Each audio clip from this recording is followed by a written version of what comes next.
I asked ChatGPT to send me 5 questions that it thinks first-time homebuyers have most commonly when buying a house.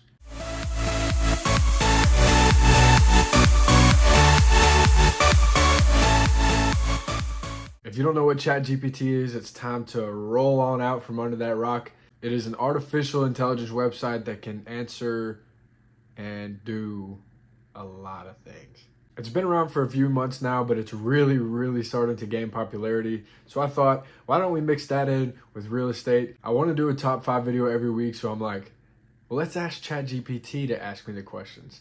So we did. Here's what we got. So the first question is, what is the process of buying a home and where do I begin? And what I thought was funny about that question is that not only is it super broad, but it is a 2-part question, which every single one, all 5 of the questions that it asked me are 2-part questions. So you're really getting a top 10 today, but we're going to call it a top 5. So we're not going to give super specific or super detailed answers to these questions because they might be good topics for full videos later on, but we are going to still answer the question. So to start with this one, we'll just list off the steps for the home buying process, where you begin, and kind of just what the process looks like. Step 1 is to find a lender and get pre-qualified. So most of the time these days, all it takes is filling out an application online through their websites. It's not a super long process. It's going to be focusing on things like your debt to income ratio, your credit score, things like that. It may result in a slight ding on your credit because they obviously do have to look at your credit, but it's absolutely essential. If you're going to buy a house, you cannot purchase a home without a pre-approval letter. Step 2 is to find your real estate agent. Now that you're pre-qualified, it's time to go and start looking at houses, and finding a good real estate agent is going to help you do exactly that. Not only will they open the doors for you, but they're going to be ahead of the game. I don't know why I'm saying there. Hopefully you use me. And if you do, I'm not only going to open the doors for you, I'm going to be ahead of the game, ahead of the market. I'm going to check first thing in the morning on the Georgia MLS to see what has popped up, see what matches your criteria so that you can get in the door first. Once I know exactly what you're looking for, it's going to be really easy for us to get a list of homes. We're going to go check them out. Now that you've found the house you like, it's time to make an offer. So we will decide on what we feel is a fair price. We'll talk about how many due diligence days you're going to need to get the home inspected. I'm kind of jumping ahead here. We'll determine a closing date. We'll get your contingencies worked in there, and I will negotiate back and forth with the sellers to make sure that you get the best deal possible. Once that's done, it's time to get an inspection. If anything's wrong on the inspection report, we'll file what's called an amendment to address concerns. Hopefully the sellers will be willing to fix the things that need to be addressed. Once we move on from that, it's time to get the appraisal. Make sure your financing is also being taken care of with your lender. Right now, you're going to be sending a lot of documents like your tax forms to them to make sure that your loan can be fully approved. Then once the home is appraised and once you're approved, it's time to close.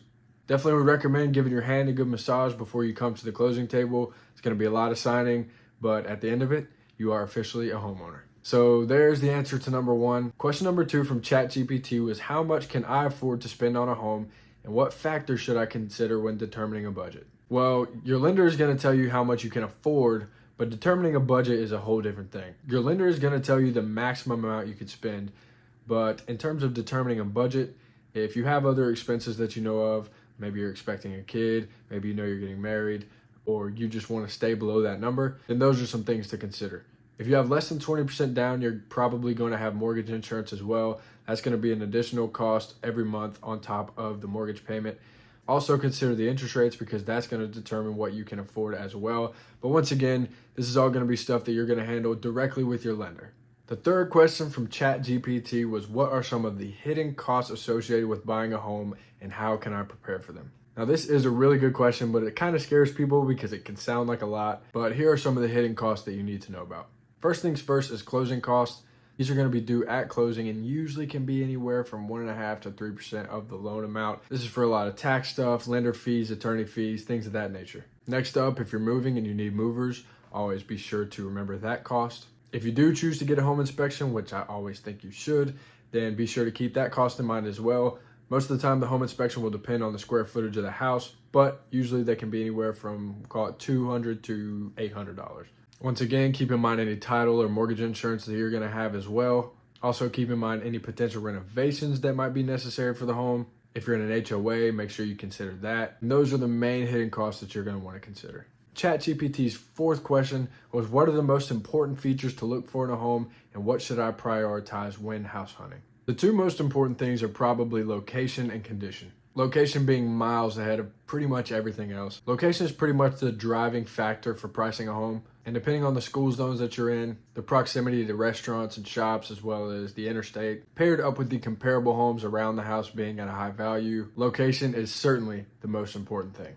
Next up is condition. Obviously, you want to have a thorough inspection done of the house. That is not you walking through the house or your dad walking through the house, unless your dad is a home inspector. Just bite the bullet, pay for the home inspection. It may seem like a big cost up front at the time, but it is always worth it. You don't want any surprises when you move in. Additionally speaking, though, you want to make sure that all the major systems are at a young age. We're talking about the HVAC system, the water heater, things like that. Those things are going to cost much, much more to replace than any minor or cosmetic thing you have going on in the house. The fifth and final question from ChatGPT was, how can I secure the best mortgage rate and what can I do to improve my credit score? One thing you should definitely do is try to pay down as much of your existing debt as possible. If you can get it below 30%, you'll be in a great spot. Your credit score should rise and your debt to income ratio will improve a lot. You can also buy down your interest rate. It's just an upfront payment due at closing that can help you save money throughout the duration of the loan. But unfortunately, there's really no way to time the market.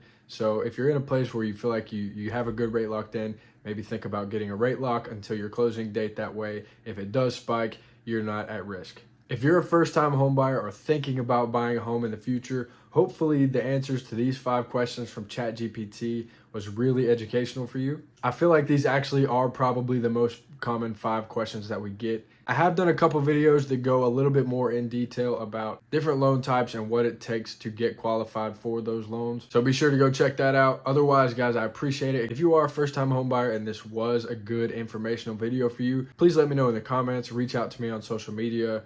Give me a call, shoot me a text, whatever you want to do. I would love the feedback. Otherwise, guys, please remember to like the video and subscribe to the channel so you don't miss any of the other ones. We are, I think, 6 days into 100 videos, so there's going to be a load of information, a load of value on this channel in the future.